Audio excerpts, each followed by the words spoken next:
Geez, I would have told you ahead of time that the police chief is coming on with me right now. Katie has this giant sign right in front of me, and I ignored it. But this is some great advice. There's been an uptick in a certain kind of robbery, and the chief has some good advice for you. It's a great idea. Eric Stubbs, chief of police here in Ottawa, joins us. Good morning, chief. Morning, Bill. Appreciate you doing this for us. We'll have to play this again later in the morning, Katie, so that I can warn people that it's coming up. You got the big name guests on, Chief. You got to promote it ahead of time. That's the rule. So we appreciate this. You're seeing a bit of an uptick, enough to concern you, I guess, about robberies linked to online sales. It's not new, but are we seeing it more for some reason? Yeah, we are. And, we've seen this trend, over the last couple of years and just, the start of 2025. We've had at least 10 of these incidents now, and it's something that people really need to be aware of when they are considering either buying or selling online. So either, Facebook Marketplace or Kijiji, those types of platforms. And they're meeting the prospective buyers or sellers, at some place. And we're seeing robberies occur where these people at times have used pepper sprays, they've used some violence, or just threatens of a threat of violence, and they're robbing them of whatever that item is, or of course stealing their money. So we just want people to be extremely careful and offer some tips so people can not be victimized of this type of offense. You know what's sad about that? People are meeting because they don't feel safe doing these things in their house, right? They're worried about who's coming into their home. So you meet in a public place because you want to be safer, and it turns out that doesn't necessarily help you. No, it does not. And I'll start with that tip because we have seen this where people do meet at their residence. They bring the buyer or the seller to their house. So please do not do that. As the first tip. But we have, close to 2 years ago, we opened what we call safe exchange zones. And we have 3 large, police offices, 10th line in the east, downtown on Elgin, and then out at Huntmar. And we have designated parking areas for our safe exchange zones. It's well lit. It's public. We have CCTV cameras there as well, too. And we encourage people to meet with those buyers and sellers in those locations. That's where we'd love for people to go to. And then that'll be, a better chance of safety there. But so outside of those safety exchange zones, there's a lot of things that people can do. First of all, if the buyer or seller, the person that you're dealing with, wants to change locations at the last minute, don't allow that. That's not something that you should you should agree to. And of course, again, I'm going to reemphasize: don't conduct the exchange at your residence. Also, watch for deals that seem too good to be true. For the buyers or the sellers, full price. I'll give you more than you're asking because I really want this. Whatever the case may be, that's a bit of a red flag.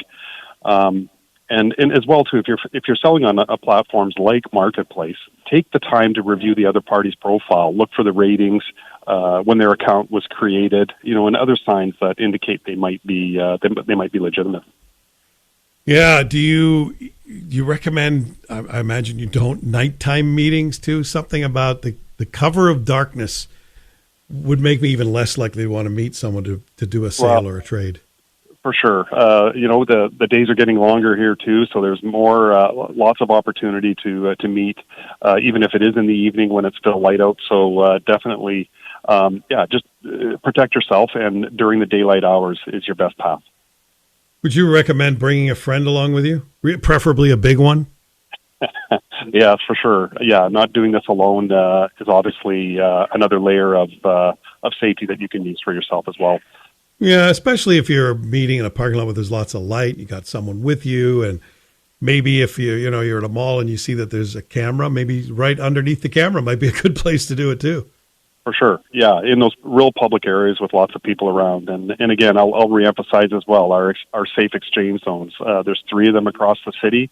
So hopefully, there's one near you potentially that you can go and meet that person. And if they refuse to meet you at these areas, or even an area that is very public, that's a red flag. Back off. So, Chief Stubbs, what do you do when it's something like, I don't know, a stove or a fridge that you're selling, and you can't easily load it into a truck and take it to the safe zone at a police station? What do you do then? Well, if you don't have a truck and you don't have an ability to do that, that is a problem. But I would definitely bring that item and make sure it's at the end of your driveway. At the very least, if you don't have any friends with a truck, you have no ability to move this larger item, then that is a problem. But make sure they don't come into your house. Make sure you're in that public area. Your neighbors can see you. You're at the end of the driveway. At least do that at the very minimum. People will often tell you, though, I want to see it before I make an offer on it. I just want to look and make sure it's in good condition. I don't know if you want to pick it up and move it there. You know what I do in that case, Chief Stubbs? I just don't sell it that way. I won't. To me, it's not worth the risk. I'm not going to have someone come into my house and look at a stove for a couple of $100. In the end, to me, my safety, my family's safety is paramount. And I don't want them scoping out my house to see what else is there.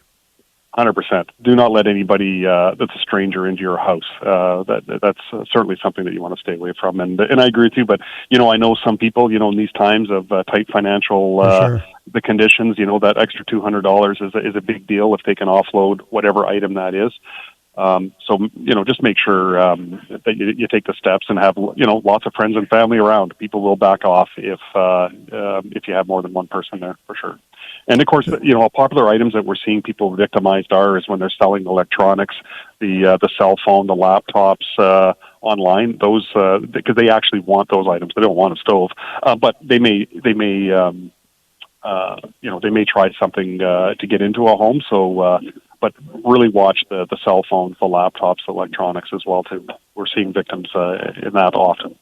Well, I didn't know you could go to those police stations, that you had those safe zones at the station. So that's a very good thing to know, and some other great advice. Chief, thanks for your time this morning. Appreciate it.